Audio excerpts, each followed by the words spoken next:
Assalamualaikum warahmatullahi wabarakatuh.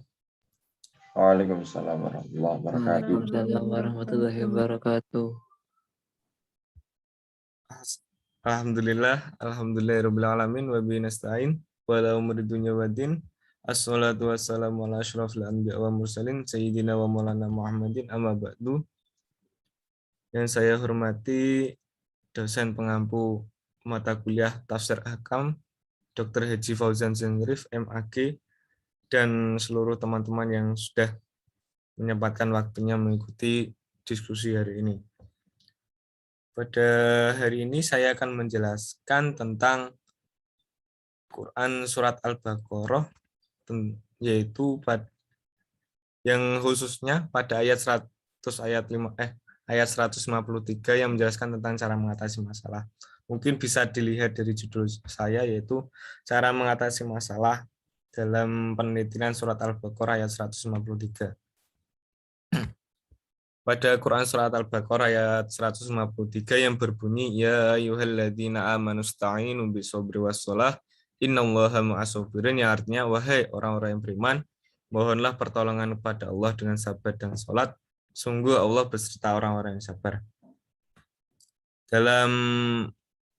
Pada pembahasan pertama, kita akan menafsiri ayat di atas dengan ayat Al-Quran, yaitu atau kita sebut tafsir al-Maudu'i, yaitu pada kata istainu.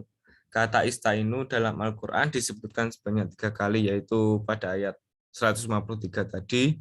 Yang kedua adalah wastainu bisobri wassalah wa innaha lakabiratun illa alal khasyiin, yang terletak pada Quran Surat Al-Baqarah ayat 45, ya artinya, dan mohonlah pertolongan kepada Allah dengan sabar dan salat itu sungguh berat kecuali bagi orang-orang yang khusyuk. Dan kata istainu lagi terdapat pada Surat Al-A'raf ayat 128 yang berbunyi, Qala Musa liqaumihi ista'inu billahi wasbiru innal arda lillahi yurithuha may yasha min ibadihi wal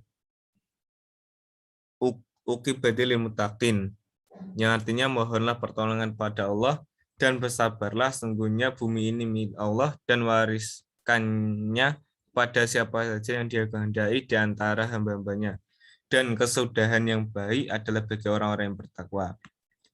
Selanjutnya ialah kata wassalah. Dalam Al-Quran disebutkan sebanyak 3 kali. Yang pertama tadi pada surat Al-Baqarah ayat 193, yang kedua pada surat Al-Baqarah ayat 45, dan yang terakhir pada surat Al-Baqarah ayat 238. Pada ayat 238 ini yang berbunyi, Hufidu ala sholawati was sholawat til wusta wa qumu lillahi qanitin, yang artinya peliharalah semua sholat dan sholat wusta dan laksanakanlah sholat karena Allah dengan khusyuk. Pada pembahasan selanjutnya kita akan menafsiri ayat dengan ayat memakai ilmu munasabah. Di sini saya akan melakukan penelitian terkait dengan pembahasan kita yang berjudul cara mengatasi masalah pada surat Al-Baqarah ayat 153 dengan ayat sebelumnya dan sesudahnya. Yang pertama kita tafsiri dulu dengan ayat sebelumnya, yaitu Quran Surat Al-Baqarah ayat 152 yang berbunyi fadkuruni adkurkum washkuruli wala takfurun, yang artinya maka ingatlah kepadaku, aku pun akan ingat kepadamu, bersyukurlah kepadaku dan janganlah kamu ingkar kepadaku. Dari hubungan ayat di atas, yang apabila ditinjau dari segi mana, yakni memiliki hubungan ialah yang apabila kau terus ingat kepada Tuhan, maka Tuhanmu akan ingat kepadamu. Lalu bagaimana kita supaya bisa ingat Allah? Ialah ketika kita lalai, Allah akan memberikan kita masalah atau ujian supaya kita tidak melupakannya. Dan dapat kita pahami juga bahwa ingatlah aku, Allah, pada saat kamu sehat, maka Allah akan mengingatmu ketika kamu sakit. Ini penjelasan ini diambil dari pengajian Profesor Quraisyhab. Dan selanjutnya, dan makna syukur itu menerima yang sedikit dan menganggapnya banyak, seperti mensyukuri nikmat Allah dan anugerahnya. Kata maaf pada ayat 153 memiliki arti menolong. Dan ini juga dijelaskan oleh Profesor Quraisyhab, mungkin bisa dilihat dari footnote saya. Selanjutnya mari kita munasabah ayat sesudahnya ialah ayat 154. Allah berfirman, wala taqulu lima yuqtalu fi sabilillahi amwat bal ahya'un walakin la tash'urun, yang artinya janganlah kamu mengatakan orang-orang yang terbunuh di jalan Allah mereka telah mati, sebenarnya mereka hidup tetapi kamu tidak menyadarinya.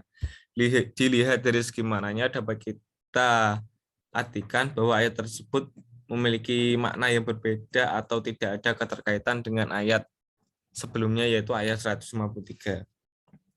Yang dimana menjelaskan tentang keadaan orang yang telah meninggal dunia ketika ia sedang berjihad di jalan Allah. Selanjutnya ialah tafsir ayat dengan hadis. Selanjutnya penafsiran ayat berhadis di sini penulis mencari kata istainu dan menemukan kata tafsirannya pada hadis Bukhari. Mungkin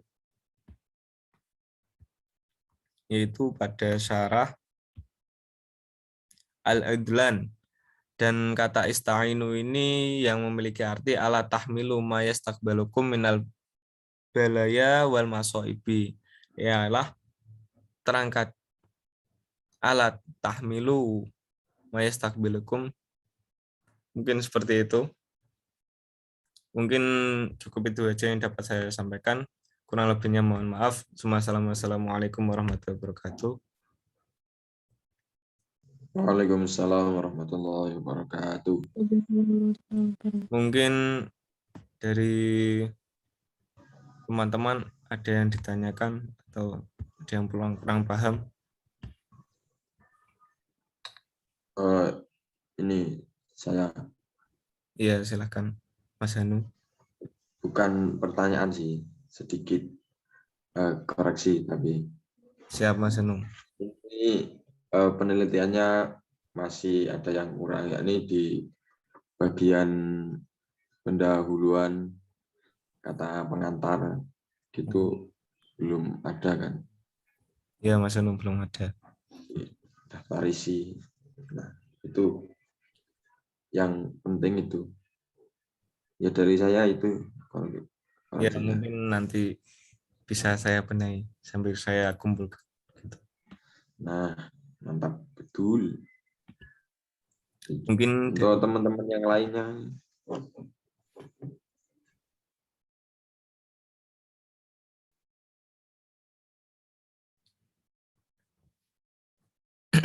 Mungkin saya sedikit lupa untuk apa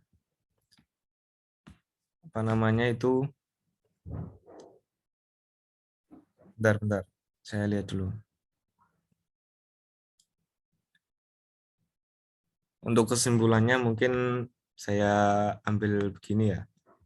Pada surat Al-Baqarah kan yang artinya wahai orang yang beriman mohonlah pertolongan pada Allah dengan sabar dan sholat. Maka saya ambil kesimpulan cara mengatasi masalah ya ketika kita mendapat masalah kita harus melaluinya dengan sabar. Ketika kita sudah melaluinya dengan sabar, lalu kita ingin cepat masalah itu selesai, kita tidak lupa dengan yang pertama adalah cara yang pertama ialah berikhtiar dan berusaha. Dan salah satu ikhtiar ini ada dua, yaitu sabar dan sholat. Seperti itu. Sabar itu untuk kita bahwa masalah ini akan cepat selesai, lalu sholat itu kita akan mohon. Sholat itu dapat kita artikan dengan doa.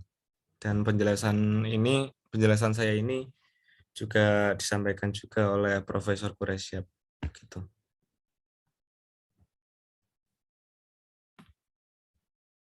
Mungkin ada yang ditanyakan lagi. Mungkin cukup. Baik, terima kasih teman-teman. Kurang lebihnya saya mohon maaf. Wassalamualaikum warahmatullahi wabarakatuh. Waalaikumsalam warahmatullahi Waalaikumsalam warahmatullahi wabarakatuh.